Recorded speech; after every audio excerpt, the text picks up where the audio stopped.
La panthère extraterrestre qui hantait mes rêves est maintenant une réalité. Bienvenue dans le royaume de la science-fiction. Veuillez commenter ci-dessous concernant votre emplacement en voyant cela, et si vous appréciez ce récit, n'oubliez pas de vous abonner. Léonard serra la sangle de son arme alors que le vaisseau de débarquement approchait. La rampe de l'IP s'ouvrit avec un doux sifflement, révélant la jungle devant lui, un mur vivant dense, humide et étrangement immobile, comme si elle anticipait quelque chose. Il avait été affecté à de nombreux mondes extraterrestres auparavant, des colonies rocheuses arides, des lunes glacées, même des planètes marécageuses, mais aucune n'avait évoqué la même sensation.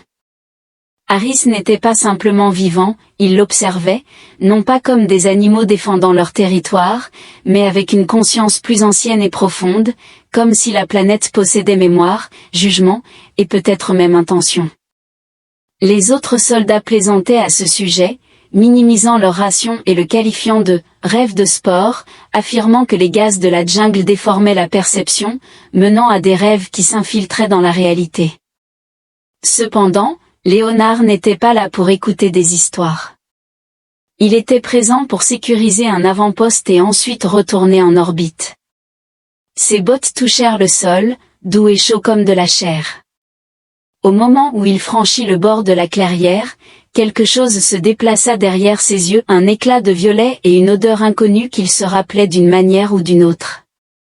Il se tendit, plissant les yeux dans les broussailles, il n'y avait rien là, seulement des arbres se courbant vers le ciel et des fleurs dont les gorges pulsaient doucement comme si elles respiraient.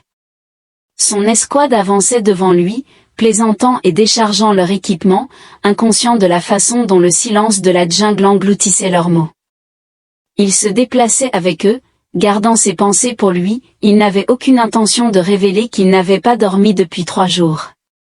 Les nuits parce qu'une femme aux yeux brillants l'observait depuis ses rêves. Le camp de base était à moitié construit, un désordre de préfabriqués et de consoles clignotantes entourées de capteurs censés avertir des prédateurs ou des mouvements ennemis. Léonard avait aidé à construire 4 autres comme celui-ci se sentait différent chaque fois que le vent soufflait. Il apportait des éclairs, des murmures trop faibles pour être compris mais constants, comme si la jungle murmurait dans son sommeil. Il travaillait toute la journée à dégager les broussailles, à ancrer des tours de calme et à dresser le périmètre au crépuscule. Il était épuisé mais pas d'une manière qui promettait le sommeil. Il fixait le plafond de sa tente, les yeux grands ouverts, le cœur battant régulièrement, attendant le premier scintillement de sa présence. Elle ne décevait jamais, elle venait toujours à la lisière du sommeil, une ombre d'abord longue et lisse se déplaçant avec la confiance tranquille d'un prédateur qui savait qu'elle n'était pas celle en danger. Elle n'attaquait jamais, elle observait, ses yeux brillants de violet le suivaient comme si elle le connaissait, comme si elle l'avait toujours connu. Elle ne parlait jamais mais son regard en disait long. Chaque nuit elle se rapprochait et ce soir-là il ne se réveilla pas en sueur ou en proie à des convulsions.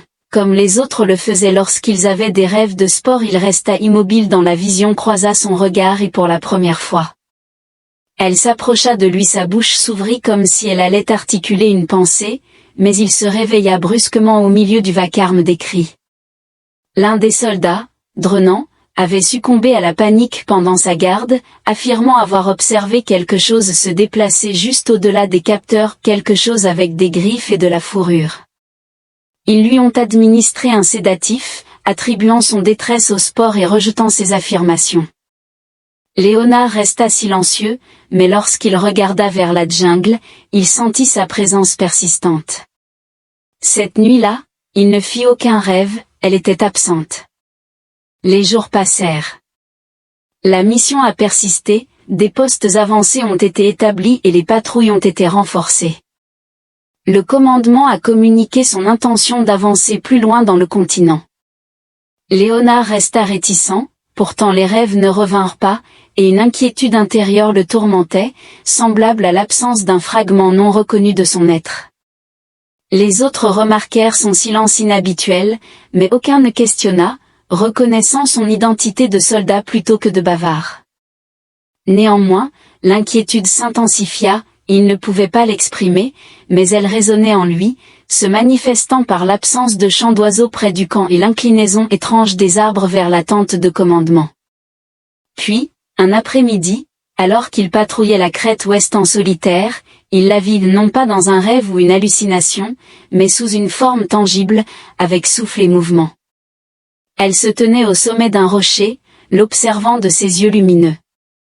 Sa silhouette était élancée, avec des membres en parfait équilibre. Son premier éclat d'obsidienne au soleil ressemblait presque à une armure et au moment où leurs yeux se rencontrèrent, quelque chose changea dans sa poitrine, un poids se mit en place comme trouver une porte que vous ne saviez pas chercher. Il ne parla pas, elle non plus, mais elle inclina la tête en l'étudiant, puis elle se tourna et disparut dans la jungle sans un bruit. Léonard ne le rapporta pas, il ne voulait pas qu'un sédatif lui soit enfoncé dans le cou ou que son nom soit renvoyé au commandement pour observation mentale. Il continua simplement à marcher, prétendant que rien ne s'était passé, mais son sang était chaud d'adrénaline et de quelque chose d'autre, peut-être même d'excitation, d'anticipation.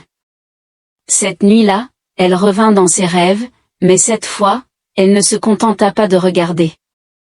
Elle se tenait à ses côtés, assez près pour le toucher. Sa voix glissa dans son esprit comme de la soie trempée dans l'ombre.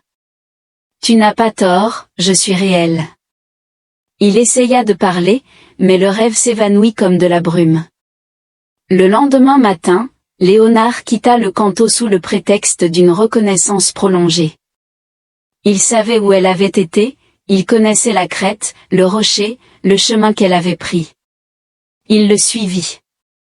La jungle semblait s'écarter pour lui, les branches bougeant subtilement comme si elles le guidaient. Après une heure de marche, il arriva à une clairière comme aucune autre. Les arbres se courbaient vers l'intérieur, des vignes formant un cercle naturel. Au centre se tenait Tabitha, parlant à voix haute, sa voix un grondement bas et riche qui lui était étrangement familier. « Tu es venu. » Il ne s'est pas interrogé sur son identité, il le savait déjà. Il ne leva pas son fusil ni ne tressaillit, il plongea son regard dans ses yeux et demanda « Pourquoi moi ?» Son expression était impénétrable, mais elle avançait avec des mouvements fluides, gracieux et prédateurs, car elle l'avait attendu pendant des siècles, et en un instant, tout se transforma.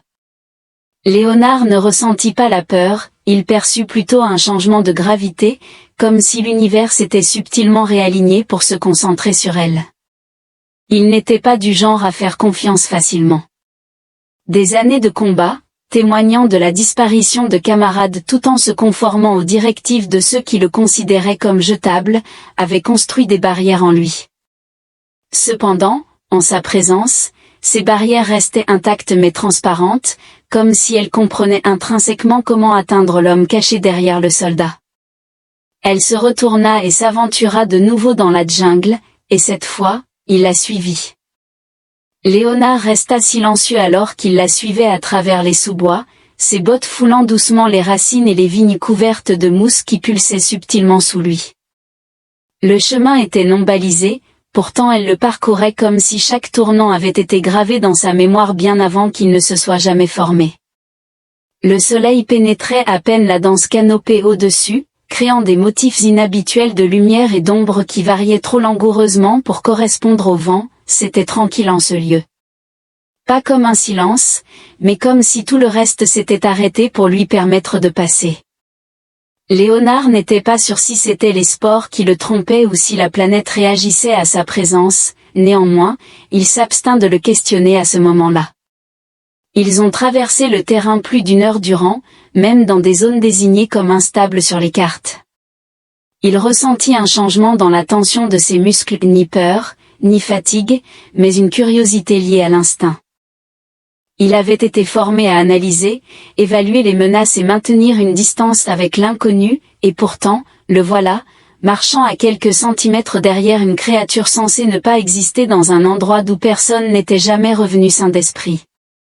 Il ne réfléchissait pas aux routes d'évasion ou aux positions de repli, au lieu de cela, il observait la façon dont son corps se mouvait comme un liquide à travers la dense broussaille, comment ses oreilles tressaillaient subtilement ou sont lointains inaudibles pour lui, et comment elles se retournaient parfois pour s'assurer qu'il la suivait toujours.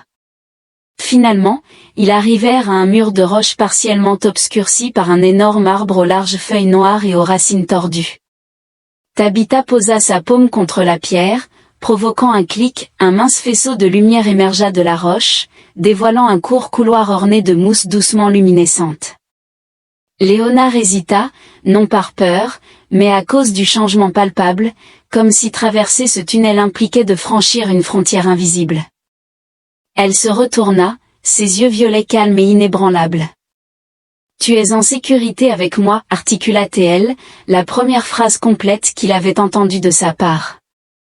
Il s'engagea dans le passage, qui ne menait pas à une grotte mais plutôt à quelque chose de bien plus ancien, une architecture partiellement engloutie par la terre et les racines.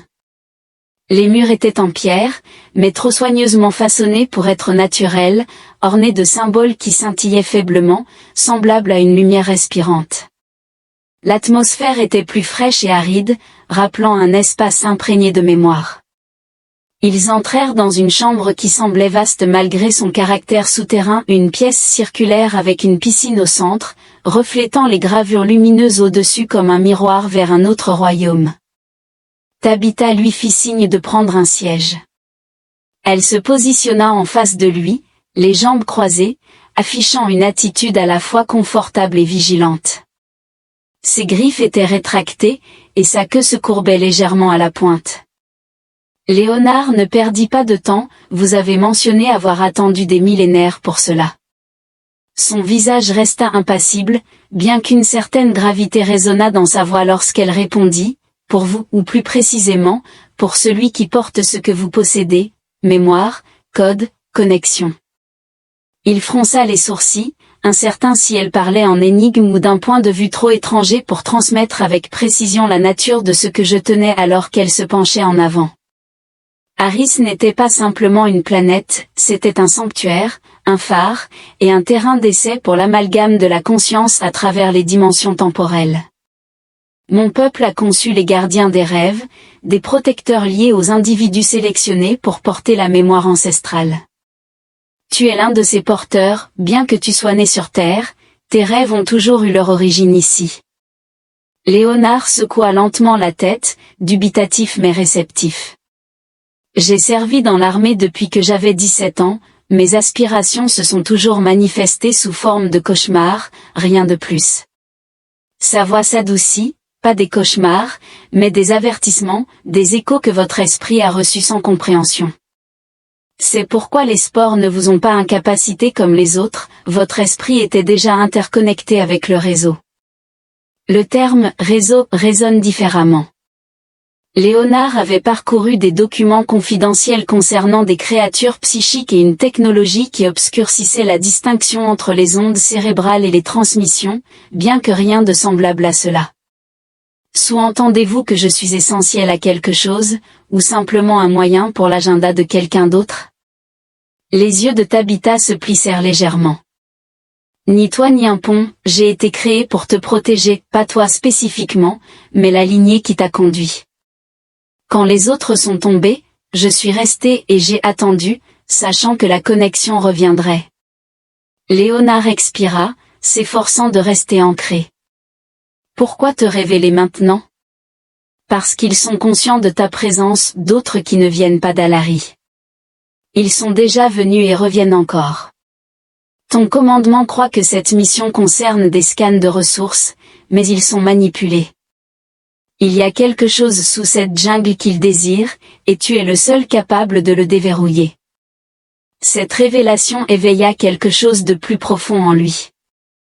La paranoïa a toujours été le sixième sens d'un soldat, cependant, cette sensation transcendait la simple paranoïa. Cela ressemblait à un puzzle qui commençait à se rassembler dès qu'il avait débarqué du vaisseau de largage. Si vos assertions sont exactes, je ne suis pas simplement un soldat piégé dans une hallucination inhabituelle, je fais partie intégrante d'un plan plus vaste. Elle hocha la tête, et il en perçut la véracité. Sa conviction en lui n'était ni aveugle ni idéalisée, elle était pragmatique, fondée sur un but et une confiance cultivée au fil de vie qu'il ne pouvait pas se rappeler. Tu es, déclara-t-elle, mais tu dois le voir par toi-même. Viens. Elle se leva et le guida à travers un autre passage, qui aboutissait à une chambre ornée de dalles de pierre, chacune contenant les ossements fossilisés d'entités ressemblant à ces guerriers au corps de panthère aux yeux violets, absolument immobile comme s'il dormait. La respiration de Léonard se coupa à la vue de dizaines d'entre eux, préservés dans le temps comme de tranquilles sentinelles. Ils étaient mes proches, dit-elle doucement. Tous liés à des esprits semblables aux vôtres, lorsque l'effondrement a eu lieu, leurs connexions se sont rompues, et sans elles, ils sont tombés dans un sommeil. J'ai survécu en m'adaptant, ma connexion s'est affaiblie, mais je suis restée vigilante, observant le monde nous oublier jusqu'à votre retour. Léonard la regarda intensément, la percevant non seulement comme une figuration de son imagination mais comme une personne ayant souffert de la solitude pendant des siècles, aspirant à un renouveau d'espoir. Sa voix ne transmettait ni désespoir ni exigence, seulement vérité et confiance. Il l'accompagna jusqu'à la chambre principale, s'assit à ses côtés, et pendant un moment, le silence les enveloppa. Finalement, Léonard remarqua, « S'ils approchent et que je suis la clé, alors nous ne resterons pas passifs. » Son sourire était modeste mais sincère, il ne lui demanda pas d'élucider tout en même temps, car il n'avait pas besoin d'une explication complète pour reconnaître ses expériences vécues, qu'il n'avait pas encore pleinement comprises. Ce qui était primordial maintenant, c'était son sentiment de camaraderie, la jungle les avait unis non par simple coïncidence mais par intention, et cette intention était en train de s'éveiller. Léonard retourna au comptoir le lendemain, glissant past les capteurs de périmètre juste avant le crépuscule. Personne ne posa de questions, mais il pouvait sentir le changement dans la façon dont les autres soldats le regardaient, comme s'ils savaient que quelque chose n'allait pas, mais personne ne voulait être le premier à le dire à voix haute. Le camp était devenu plus tendu en son absence, les routines plus surveillées, les patrouilles plus longues, et la jungle semblait riposter. L'équipement tombait en panne plus souvent que d'habitude, la tour de communication avait court-circuité la nuit précédente et 2 capteurs de mouvement avaient cessé de fonctionner complètement. Les équipes techniques blâmaient l'humidité, mais Léonard n'y croyait pas. Il se souvenait de ce que Tabitha avait dit à propos de quelque chose ou quelqu'un manipulant les événements en coulisses. La structure de commandement agissait toujours comme si tout était normal, mais il avait le sentiment que ce qui venait était déjà là. Il gardait la tête baissée, faisant les gestes habituels tout en observant tout, des yeux qui autrefois considéraient la jungle comme un simple décor exotique suivaient maintenant chaque mouvement dans les arbres. Il entendit 2 ingénieurs chuchoter à propos de mouvements de fantômes sur les caméras nocturnes qui ne correspondaient pas aux motifs des animaux. Un autre soldat, Brigg, affirma qu'il s'était réveillé avec des égratignures sur le bras qui étaient absentes quand il s'était endormi. Les médecins l'ont attribué au somnambulisme, cependant, Léonard comprenait autrement. La jungle ne les trompait pas simplement, elle répondait. Au 3e jour, le commandement a convoqué une réunion. Le capitaine Marorow, habituellement rigide et procédural, semblait plus perturbé que d'habitude. Il se tenait à l'avant de la tente de briefing, les bras fermement croisés sur sa poitrine, ses yeux tressaillant à chaque bruit mineur. « Nous avons reçu l'instruction d'avancer plus loin dans le secteur Theta, déclara-t-il.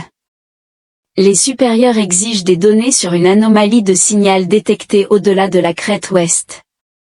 Le renseignement suggère qu'il ne s'agit que d'une activité minérale, mais nous avons reçu des émissions faibles et des pics d'énergie. Cela pourrait potentiellement être une technologie extraterrestre ancienne ou même un bunker. Nous procéderons demain. » Léonard resta calme, mais intérieurement, les mots lui infligèrent une douleur aiguë dans la poitrine, rappelant l'endroit où Tabitha l'avait conduit, la chambre secrète des gardiens des rêves. Il envisagea de se lever pour exiger qu'ils cessent leurs enquêtes, mais il reconnut les implications d'une telle action, il serait considéré comme compromis, délirant, peut-être même sédaté comme Drenin. Ainsi, il hocha la tête en accord avec les autres, maintenant une attitude silencieuse et impénétrable tandis que la vérité bouillonnait derrière ses yeux. Cette nuit-là, Léonard s'abstint de retourner à son lit. Il attendit que le camp se taise, puis navigua furtivement autour du périmètre et retourna à la chambre dissimulée. Tabitha l'attendait, accroupie sur une corniche de pierre au-dessus de l'entrée comme une sentinelle féline, semblant née de l'essence même de la planète. Elle descendit silencieusement à son approche, et l'intensité de son regard indiquait qu'elle était déjà au courant de son message. « Ils viennent au temple, déclara-t-il. Elle hocha la tête. « J'ai ressenti le changement, la jungle m'a averti. Ils croient qu'elle dissimule une technologie extraterrestre à récupérer, mais ils restent inconscients de ce qu'ils réveillent. Ils n'y parviendront pas sans subir une épreuve, répondit-elle avec calme. Le buisson conserve les souvenirs des intrus. Léonard fronça les sourcils et demanda, que se passe-t-il s'ils réussissent le test ou, pire, le compromettent? Tabitha s'approcha, son regard inébranlable, alors tout ce qui est caché réveillera les esprits endormis. L'énergie accumulée dans le réseau qui enveloppait autrefois ce monde s'illuminera comme elle l'a fait lors du précédent conflit, cependant, dépourvue de guidance, elle les dévorera comme elle l'a fait avec les autres. Il passa une main dans ses cheveux, pleinement conscient de leur manque de préparation. Ils n'écouteront pas mes avertissements, je ne peux pas les persuader de renoncer, même si j'essayais de le faire. Le commandement ne ferait que dépêcher une autre équipe pour nous suivre. Tabitha l'examina longuement avant de déclarer, « Alors nous devons les en détourner, les distraire, les induire en erreur, ou, elle hésita, initier les dispositifs de sécurité nous-mêmes avant qu'ils ne puissent activer le noyau. » Léonard désapprouvait cette idée, si nous activons le système de sécurité, nous risquons de perdre la chambre, le réseau de protection des rêves, et tout ce qui y est associé, mais le danger reste à nouveau dissimulé. Il vaut mieux cela que de laisser un individu avide réveiller quelque chose d'incontrôlable. Il serra les poings, il n'y avait pas de choix optimaux, seulement des alternatives moins destructrices. Cependant, c'était l'engagement qu'il avait pris, malgré le fait que la mission déviait de tout briefing qu'il avait rencontré auparavant. « Il y a quelqu'un dans le camp en qui je n'ai pas confiance, déclara-t-il brusquement, sergent. Arlo, il a posé trop de questions sur mes allées et venues et mes expériences, il n'agit pas de manière indépendante. » Les oreilles de Tabitha tressaillent légèrement, il est déjà identifié. La jungle ne lui fait pas confiance non plus. Léonard a presque ri, bien que ce ne soit pas vraiment drôle. Bien sûr qu'elle ne le peut pas. La jungle peut-elle me marquer? Elle l'a déjà fait, dit-elle sans hésitation. Tu as emprunté le chemin volontairement, cela fait de toi une partie du schéma. Maintenant il laissa cela s'installer. Réalisant qu'il n'y avait pas de retour en arrière vers comment les choses étaient l'avant pas de retour sur Terre et de prétendre que c'était juste un autre déploiement. Ses rêves l'avaient tiré ici et maintenant, la réalité avait suivi, il n'y avait que l'avenir maintenant. Ils se déplacèrent ensemble à travers la chambre, inspectant les conduits cachés sous le sol en pierre, des lignes de cristal lumineux qui pulsaient encore faiblement quand il les touchait. Ce n'était pas une technologie comme tout ce qu'il avait jamais vu, c'était organique, presque comme un système nerveux tissé à travers les os de la planète elle-même. Tabitha expliqua comment le gardien des rêves s'était un jour synchronisé avec elle, guidant l'énergie. Maintenant sans eux elle était devenue dormante, et maintenant avec des esprits étrangers approchant elle pourrait se réveiller à nouveau, mais tordue, corrompue par des pensées non préparées. Par l'aube, Léonard arriva au camp juste à temps pour l'examen pré-emploi. Il se déplaçait comme s'il était piégé entre des univers, son esprit partiellement immergé dans la jungle tandis que son cœur restait attaché à quelque chose de primitif et archaïque. Le hochement de tête de Arlo exprimait un sentiment plus proche d'une menace que d'une salutation. Léonard revint avec une expression neutre, dissimulant la conscience que, si les circonstances se détérioraient aujourd'hui, il pourrait devoir choisir entre préserver l'équipe et anéantir tout ce qu'il cherchait. Le point de largage était désigné près du périmètre extérieur du temple. Moreau donnait des ordres, inconscient de la tension sous-jacente qui accompagnait chaque pas de Léonard. L'équipe s'est rassemblée, les armes vérifiées, les drones déployés. Léonard maintenait un rythme régulier, mais il était pleinement conscient qu'ils avançaient vers une situation irréversible, tandis que la jungle observait. Le voyage vers la zone d'anomalie commença sous un ciel voilé, les nuages au-dessus épais de la brume grise habituelle qui enveloppait perpétuellement la région, semblable à un couvercle pressé fermement sur une casserole bouillante. La jungle, plus dense que jamais, ralentissait la progression de l'équipe à un rythme de tortue.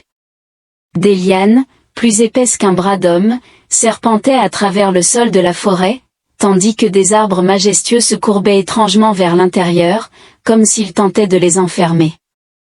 Léonard naviguait depuis le centre de la formation, maintenant le silence et la vigilance, observant subtilement plus que simplement les arbres. Arlo se positionna près du capitaine Marrorow, dégageant l'attitude assurée d'un individu qui croyait détenir le pouvoir.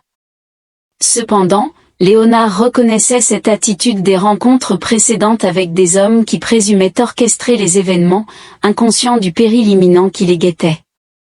À chaque pas vers la chambre, Léonard prenait de plus en plus conscience des changements subtils dans leur environnement, la jungle ne résistait pas mais s'adaptait plutôt. Les oiseaux qui émettaient auparavant des cris d'alarme restaient maintenant silencieux sur les branches, les observant avec une vigilance aiguë. Un bourdonnement d'insectes particuliers résonnait dans l'air, non pas au hasard, mais à des intervalles rythmiques qui semblaient trop systématiques pour être de simples coïncidences.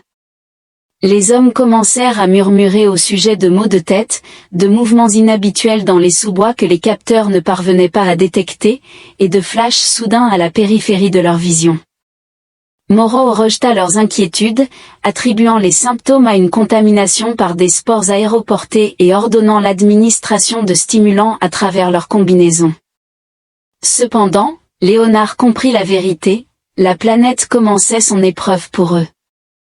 Tabitha avait indiqué que la jungle évaluait les intrus, mais elle n'avait pas précisé la nature du test. Léonard soupçonnait que ce n'était pas initialement physique, mais plutôt psychologique, des provocations subtiles défiant leurs limites perceptuelles, inclinant leurs esprits de travers. Il pouvait déjà en sentir les effets, parfois, quand il clignait des yeux, il percevait une lueur du temple devant lui, bien qu'il ne soit pas encore arrivé. Il entendait des murmures derrière lui qui se dissipaient en tournant la tête. Néanmoins, il resta silencieux, reconnaissant la nécessité d'être préparé plutôt que troublé. Quand le moment d'agir se présenterait, ce serait rapide, et toute hésitation pourrait s'avérer désastreuse. Après 3 heures à traverser la végétation et à recalibrer des drones défectueux, ils arrivèrent à une élévation qui surplombait un vaste bassin.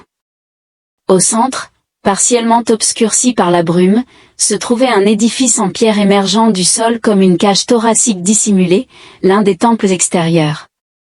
Léonard vit avec Tabitha que les relevés du scanner de l'équipe avaient augmenté, incitant les commandants à se rassembler autour des holopads et à exprimer leur enthousiasme concernant les données indiquant la présence de nœuds énergétiques et de technologies extraterrestres sous la pierre. Marrorow a donné de nouveaux ordres pour diviser l'équipe en 3 groupes afin de trianguler le périmètre de la structure. Léonard s'est immédiatement porté volontaire pour la route nord, qui le rapprochait le plus de la véritable entrée de la chambre. Il n'a pas manqué de remarquer la façon dont le regard de Arlo se plissa légèrement lorsqu'il le fit. L'homme le surveillait de trop près maintenant, essayant de jauger quelque chose. Léonard garda une expression neutre, hocha la tête comme un bon soldat et partit avec son équipe. Mais dès que la jungle les engloutit à nouveau, il commença à modifier subtilement leur trajectoire, les rapprochant du point d'accès caché que lui et Tabitha seuls connaissaient. Son objectif n'était pas d'atteindre la chambre seul, pas encore.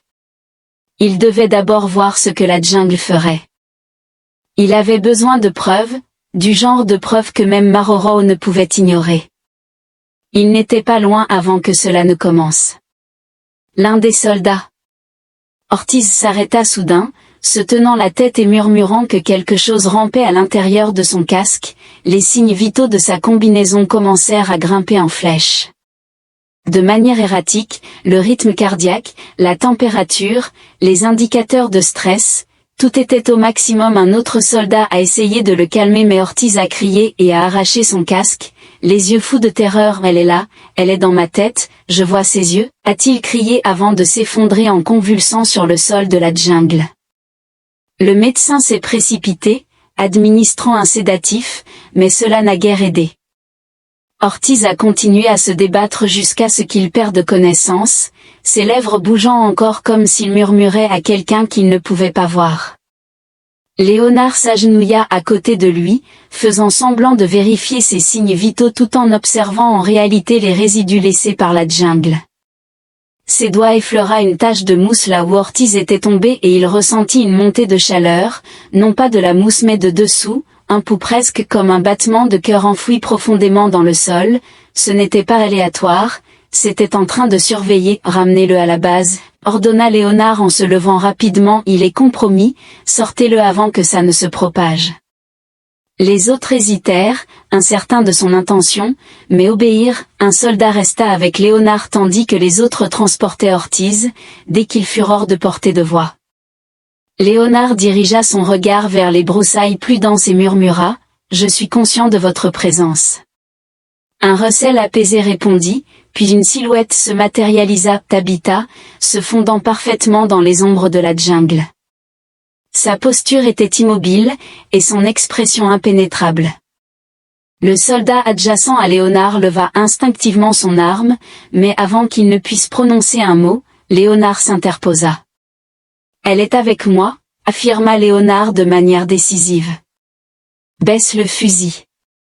Vous avez perdu votre calme. » Le soldat s'exclama, les yeux écarquillés, « Vous lui parlez comme si c'était un simple humain. Ce n'est pas un objet, elle vient de te sauver la vie. Si elle avait désiré votre mort, vous n'auriez pas remarqué son approche. » Le regard de Tabitha se fixa sur le soldat, froid et perçant, mais elle resta immobile. Après plusieurs secondes tendues, le gars baissa son fusil, se retirant avec une méfiance toujours évidente sur son visage.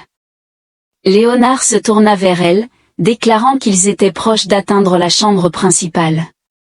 Tabitha hocha subtilement la tête, soulignant la nécessité de se dépêcher. Elle insista pour qu'il atteigne le noyau avant les autres, sinon il se réveillerait dans la panique et deviendrait désorienté. Léonard, le front plissé, s'enquit de sa connexion au réseau et s'il pouvait empêcher l'activation. Elle s'approcha, précisant qu'il ne pouvait pas l'arrêter, mais plutôt la guider. Il pouvait le calmer, le garder en dormance, ou concentrer son pouvoir, mais seulement s'il le reconnaissait avant que les autres ne le touchent. S'il s'approchait avec agressivité ou peur, il réagirait en conséquence. Léonard jeta un coup d'œil en arrière vers les patrouilles du sud et déclara son intention d'arriver le premier. « Non, répondit-elle. Tabitha déclara, « Nous le ferons. » Il hocha la tête, et sans autre discours, ils entrèrent ensemble dans le buisson, avançant en synchronie derrière eux. La forêt avala à nouveau le chemin et quelque part pas très loin, le capitaine Marrero et le sergent Harlow se préparaient à ouvrir une porte qu'ils ne pouvaient commencer à comprendre. Léonard et Tabitha avançaient dans la jungle avec détermination, la tension entre eux et les arbres se renforçant à chaque pas. La canopée au-dessus s'épaississait, bloquant davantage la lumière du soleil terne, et l'air devenait plus lourd, plus électrique, vibrant de cette étrange pulsation psychique qu'ils commençaient à reconnaître non pas comme une interférence mais comme une conscience. Ils pouvaient sentir la pression monter comme s'ils marchaient dans l'œil d'une tempête qui n'avait pas encore éclaté. Ils ne parlaient pas en marchant, elle non plus. Il n'y avait pas besoin. Ils savaient tous les deux ce qui était en jeu. La chambre n'était plus seulement un artefact ou une ruine, elle se réveillait et celui qui y parviendrait en premier définirait comment ce réveil se déroulerait. Ils savaient que ses coéquipiers ne comprendraient pas, ils étaient formés pour sécuriser et extraire, pas pour interpréter les signaux d'une planète vivante. Marrero exigerait des résultats, Harlow pousserait pour le contrôle, mais s'ils atteignaient ce noyau en pensant que ce n'était qu'une arme ou une technologie qu'ils pouvaient contenir, ils se déchaîneraient de manière à ce qu'aucun humain ne pourrait survivre. Tabitha s'arrêta brusquement et tendit la main, ses oreilles frémissant et ses yeux se plissant vers une fente étroite dans la roche. Léonard suivit son regard et reconnut leur emplacement, c'était l'entrée secondaire, dissimulée sous la pente du manteau de racines, qu'il n'avait aperçu qu'en passant. Cela semblait insignifiant, une fissure dans la terre, partiellement obscurcie par des vignes et des ombres. Cependant, alors que Tabitha s'approchait et s'agenouillait, plaçant sa paume sur le sol, les vignes se retiraient progressivement, dévoilant un chemin étroit descendant dans l'obscurité. Il n'y avait pas de porte, pas de technologie, simplement la jungle elle-même cédant à l'un de ses propres. Léonard hésita brièvement avant de descendre la pente, son fusil en bandoulière et sa main reposant sur le pommeau de son couteau de combat, plus par habitude que par nécessité. Plus il descendait, plus les murs commencèrent à briller faiblement, non pas à cause de lumières artificielles mais à cause de mousse bioluminescente et de racines cristallines incrustées dans la roche. La température baissa, l'air semblait plus pur, intact par les spores ou la décomposition. Il jeta un coup d'œil vers elle et vit quelque chose changer dans sa posture, une sorte de calme ancien, peut-être de la révérence, comme si elle revenait à quelque chose de sacré. Ils atteignirent un palier profondément sous la surface, s'ouvrant sur un grand espace circulaire où les murs de pierre s'élevaient en douceur vers un plafond en forme de dôme. Des symboles illuminaient les murs dans des motifs pulsants doux, ni alphabet ni image, mais quelque chose entre les deux. Léonard ne les comprenait pas mais les ressentait, il se déplaçait dans sa vision périphérique comme une mélodie à moitié oubliée résonnant au fond de son esprit. Au centre de la chambre se trouvait le noyau, ce n'était pas une machine, ce n'était pas un dispositif, c'était plutôt un œuf vivant, respirant doucement, pulsant avec des vagues de couleurs qui se répandaient sur les murs en synchronisation. Il reposait sur une plateforme surélevée, à moitié immergé dans une piscine peu profonde de liquide qui scintillait avec une surface miroir. Léonard avança instinctivement, attiré vers lui, mais Tabitha l'arrêta d'une main sur sa poitrine. « Tu ne dois pas toucher. »